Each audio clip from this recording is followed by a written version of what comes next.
Hello and welcome to the latest edition of At the Crossroads, CFTC and DOJ Enforcement. Thanks for joining us today.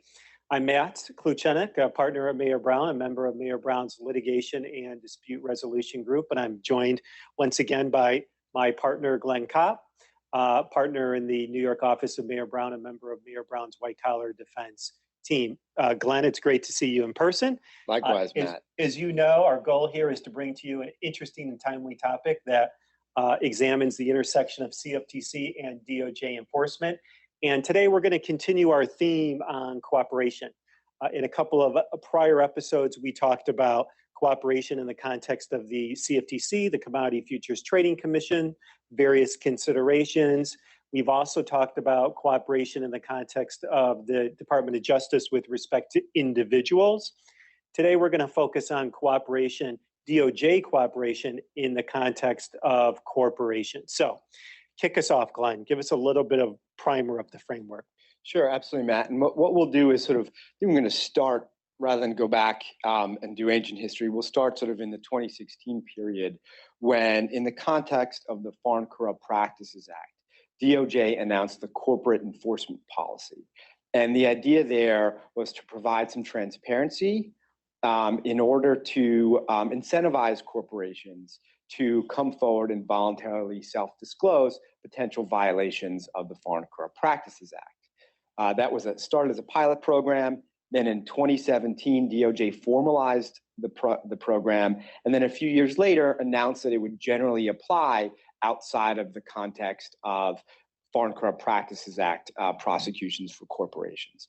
And the idea there was, and the theory behind this policy was, if you make it clearer to corporations about what it is they need to do to fully cooperate in order to get some sort of benefit, then it allows companies to make that calculation as to whether or not to cooperate. And so the way that the policy works is that there is a presumption of a declination. So that means DOJ is saying, we presume that we're not going to prosecute you, corporation, even though we believe that there are sufficient facts for us to bring a prosecution. Not that there's insufficient facts, which is an even better situation to be in, but that they could prosecute you, but because you qualify under the program, they will presumptively decline to prosecute unless there are aggravating factors.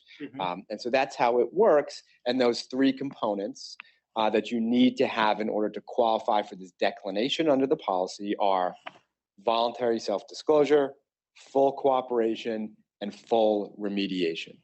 Okay, thanks for setting the framework here. So let's talk a little bit about what voluntary self-disclosure means. And of course, it has to be voluntary. It has to be prior to the DOJ finding out about it, right? And in the commodities context, there's a lot of different avenues for the DOJ to find out about potential wrongdoing, right?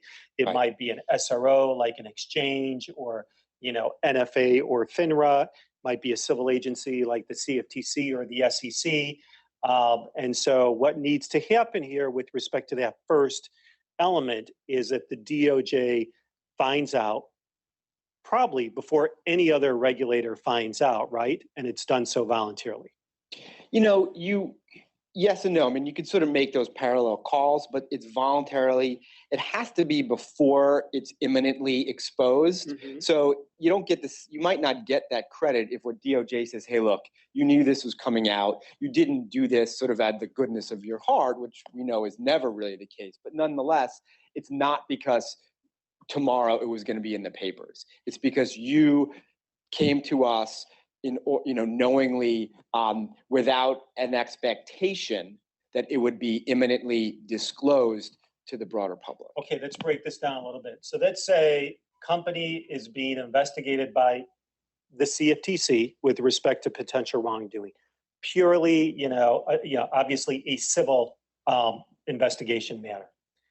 So now, if you voluntarily disclose the conduct to the DOJ, knowing that there is an active CFTC investigation, are you likely to get credit in that respect from DOJ? Without punting on the question, Matt, I will say it's possible.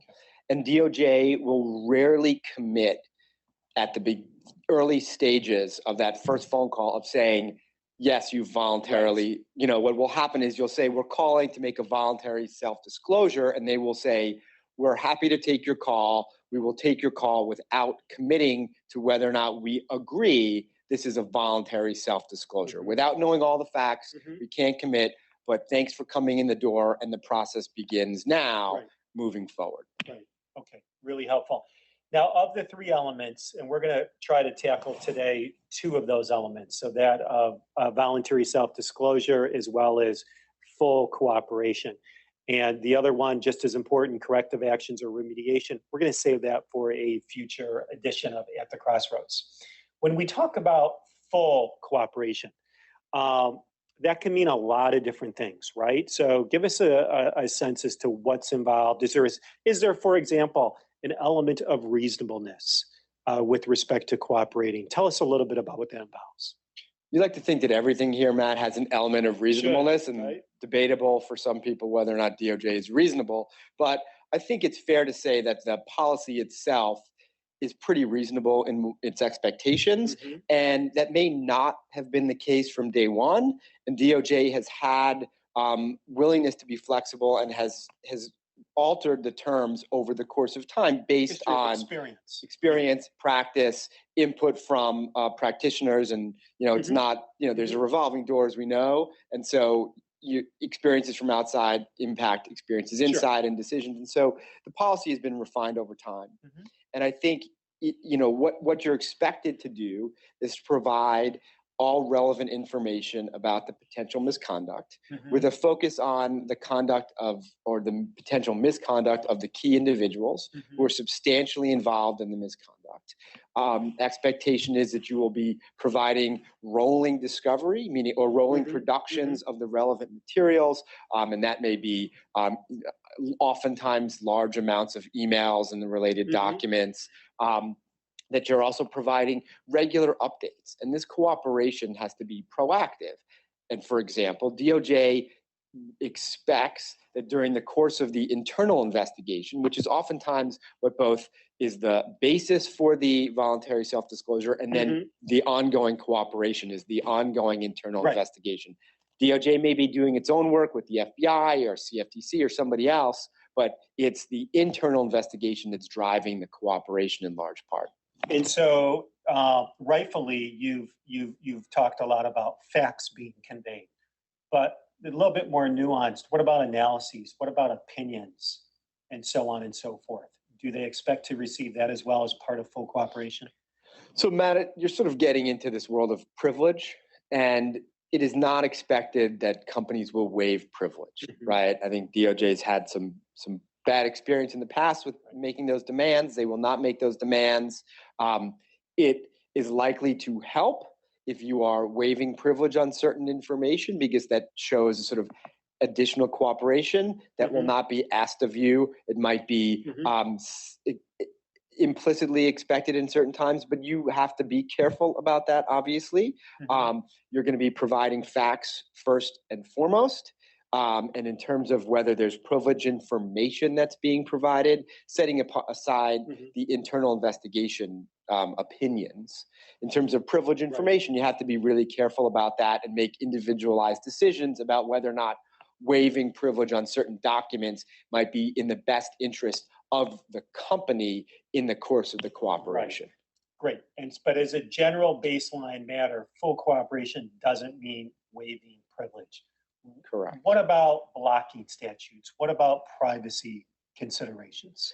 Good question, Matt, and increasingly important here in this sort of global world, cross-border investigations. So what DOJ has said is that you can't use privacy statutes and blocking statutes to hide behind or hide evidence or hide information and not give access to DOJ. What you need to do is come forward and be forthright about what might be the impediments to productions, and try to work with DOJ. They're willing to work with you on those issues. There may be quote unquote workarounds that are still legal that you can deal with.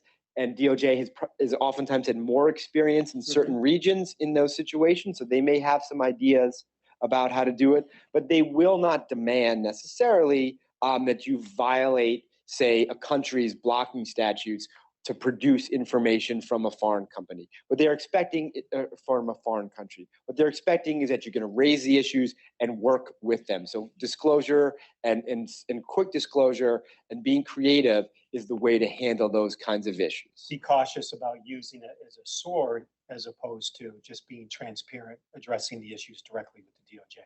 That's right. Okay, thanks, Glenn. Thanks to all of you for watching this edition of At the Crossroads, and we look forward to seeing you next week. Thanks. Take care.